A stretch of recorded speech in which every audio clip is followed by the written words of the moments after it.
আলহামদুলিল্লাহ, আমার তো টুকটাক লুচি খাওয়া শেষ। এখন এই যে সকালে মনে করো নাস্তাও করছি, আর দুপুরে ভাত খাইছি। এগুলোতে আমার একটু পেট ভরছে। এখন মনে করো লুচি খাওয়া পড়ছে, খুবই মজা লাগলো।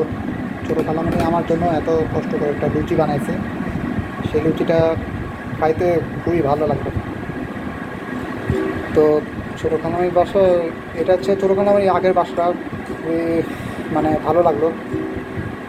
কিন্তু ভালোটা আসলে এরকম ভবিষ্যতে আমি একটা ভিডিও তৈরি করব। তো আল্লাহ পাক চাইলে হয়তো সে সুযোগটা আসতে পারে। সবাই ভালো থাকবেন। ধন্যবাদ। আমার জন্য দোয়া করবেন বেশি বেশি করে। Take care. খুদা হাফেজ।